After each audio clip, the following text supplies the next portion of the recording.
बिस्मिल्लाहिर्रहमानिर्रहीम। खातून हज़रात, मैं हूँ अख्तर अब्बास और आप सबको मेरा सलाम पहुँचे।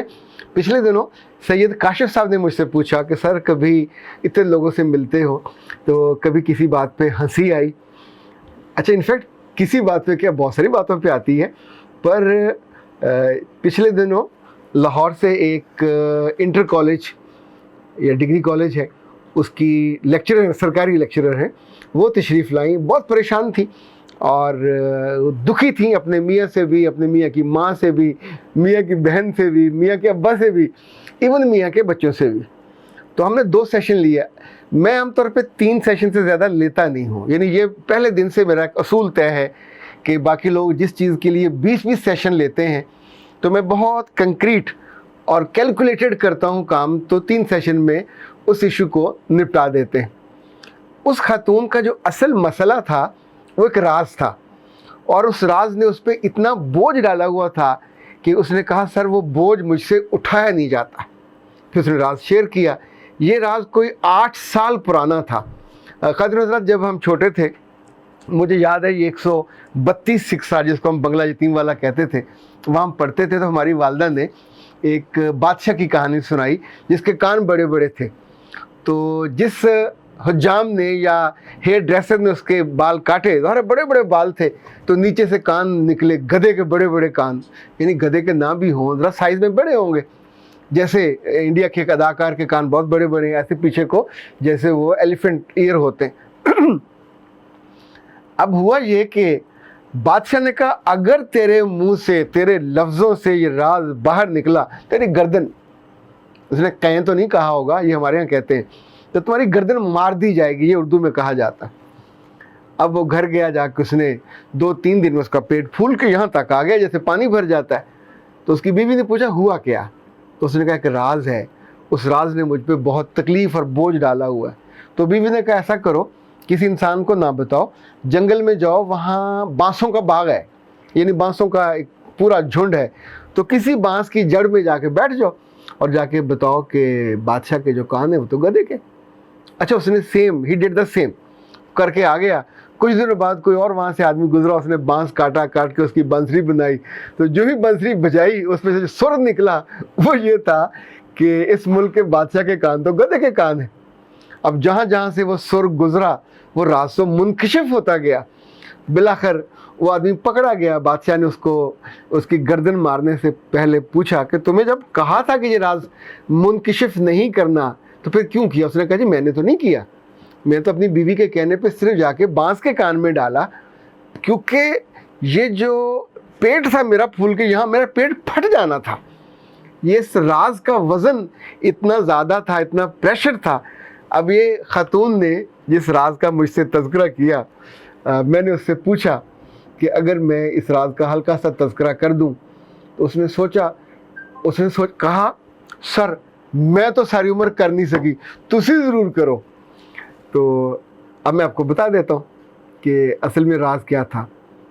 हुआ ये कि आज से कोई 10 बरस पहले उनके ससुर साहब को शादी का ख्याल आया। उनके 6 बच्चे हैं माशाल्लाह, सभी जवान आसूदा हाल। उन्होंने 6 के 6 बच्चों को बुलाया दावत पे, और दावत भी लाहौर के एक बहुत अच्छे होटल में की। वहाँ ये बहू भी थी। तो उन्होंने बारी बारी चुपके चुपके सभी को कानों में कहा तुम अपनी अम्मा को तो जानते हो, उसने मेरी ज़िंदगी कैसे बर्बाद की हुई है, यानी मेरी ज़िंदगी में कोई सुख का सांस नहीं है। सारी जिम्मेदारियाँ पूरी की हैं, खर्चे पूरे किए हैं, कमाया, तुमको पढ़ाया, घर बनाया, हर नेमत लेके दी है, पर वो तो जो मेरी जान है अजाब में उसने डाली, सब जानते हैं। तो पहले तो सब ने बातें सुन के मुस्कुरा दी कि हाँ अब्बा जी हम समझते हैं। एक आध बेटे ने कहीं थोड़ा चुटकुला भी छोड़ा कि अब्बा जी तुसी हिम्मत नहीं कर दे, वरना वो क्या है, गुलशन में सामान तंगिए दामा जो है वो तो है मौजूद है। तो जब बेटे ने ये बात कही तो अब्बा जी ने उसका हाथ पकड़ कहा बेटा जी इसीलिए तो दावत की है, मैंने एक लड़की पसंद की है, और अगर तुम लोग मेरा साथ दो तो मैं अब शादी खड़का देता हूँ। यही लफ्ज़ उसने इस्तेमाल किए। तो पहले एक बेटे ने, फिर दूसरे ने, उन्होंने मुस्कुराते हुए, चूँकि अपने बाप की मिजरी को वो जानते थे, तो वहाँ उनके बाप ने कहा कि ये मेरी बहू, ये भी मेरी बेटियों की तरह है, इस राज की ये भी हिस्सेदार है, तुम 6 और 7वीं ये, कभी तुम्हारे मुंह से ज़ुबान से ये राज नहीं निकलना चाहिए। उन सब ने अहद किया, ओके। और खातिन हज़रात अगले 10 सालों में किसी ने इस राज का इजहार नहीं किया। तकरीबन 5 साल के बाद जो पहली वाली खातून थी उसने माफ़ी तलाफ़ी करके और मिन्नत तरला करके ख़ानदान डलवा के उस बेचारी को डिवोर्स दिलवा दी। अब ये जो बहू है ये उस राज को उठाए हुए इसको 10वां साल है और अब उसका पेट अमलन तो नहीं फूला, लेकिन अगर अजमालन और एक वो देखा जाए अमलन और मिसालन तो वो उनका पेट तो फूला हुआ है। तो मैंने उससे कहा कि तुम ये राज कैसे इंकशाफ करना चाहती हो? उसने कहा मैं अपनी सास के सामने मुंह दर मुंह बैठ के आंखों में आंखें डाल के, ज़िंदगी में मैं उसके सामने कभी नहीं बैठी, मुंह दर मुंह नहीं बैठी, क्योंकि जब भी हम बैठे तो अपने बेटों की और बेटियों की तारीफ़ों के पुल बांधती है और इतने बड़े बड़े पुल होते हैं हमारे ऊपर से गुजर जाते हैं, हम नीचे बैठे सुकड़ जाते हैं। वो कहती है मेरे बच्चे इतने मासूम, दुनिया में इन्हें किसी बात का इल्म नहीं है, इनके बाप ने शादी की, इन गधों को तो ये भी पता नहीं था कि बाप क्या करने लगा है, वरना यही उनको रोक लेते। उसने कहा मैं उनको बताना चाहती हूँ कि तेरे बच्चों को भी पता था, तेरी बेटी को भी पता था, और जिनको तुम कहती हो ये बड़े मासूम हैं, ये बड़े कुन्ने हैं, ये बड़े अहमक हैं, ये बड़े तेज़ हैं, ये बड़े श्रूड हैं, ये बड़े तर्रार हैं वगैरह वगैरह। तो जब वो सारी अपना गुस्सा निकाल चुकी तो मैंने उससे पूछा कि तुम्हारा जो किचन है क्या उसमें से बहुत बदबू आती है? उसने कहा नहीं तो, मैं तो रोज़ साफ़ करती हूँ। तो मैंने कहा इनफैक्ट किचन की जो कूड़ेदान होती है, जैसे हम गार्बेज कंटेनर कह लीजिए, या वो जो एक होती है जिसको हम रोज़ दोपहर को देते हैं कूड़े वाले, क्यों देते हैं? क्योंकि वो कूड़ा होता है, कचरा होता है। ज़िंदगी में इवन उस किचन में उसका इतना ही रोल होता है कि आपने जितनी देर रखा उसके बाद उसमें कीड़े पड़ जाते हैं, अगर 2 दिन 4 दिन आप उसको संभाल लें। ये जो इस तरह के राज हैं आमकाना किस्म के, यानी जिसका ज़िंदगी में कोई ताल्लुक वास्ता नहीं है, उस राज को गुजरे हुए 10 हो गए और आप उसको लेके अब तक बैठे हुए हैं।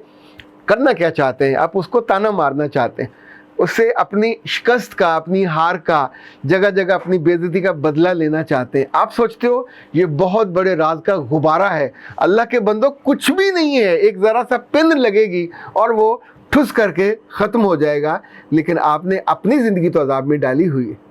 हमारे बहुत से लोग, बच्चे में नहीं कह रहा, बड़ों की बात कर रहा हूँ, लड़कियाँ, लड़के, मर्द, ख़वातीन हज़रात, इवन बॉसेस, बाद ऐसे अहमकाना राजों को लेके पेट में, वो पेट बबन हजाम उसको कहते थे, वो जिसका पेट फूल गया था, तो बबन हजाम बने फिरते हैं और सोचते हैं कि ये इतना बड़ा राज है, अगर मुनकशिफ हो गया तो पता नहीं दुनिया में क्या से क्या हो जाएगा। बांसुरी के सुरों में पूरे मुल्क में वो राज फैल जाए तब भी कुछ नहीं होता। तो बजाय इसके कि उस एक रत्ती और माशा और तोला जितने गैर इम्पॉर्टेंट चीज़ को लेके आप अपनी जान पे अजाब डाले रखो और ख़ुद अपने आप को भी तंग किए रखो, तो ये तो कोई अक्लमंदी की बात नहीं है। कोई राज इतना बड़ा नहीं होता जो 10 साल के बाद भी इस काबिल हो कि उसे शेयर किया जाए तो वहाँ शोर या हाहाकार मच जाए।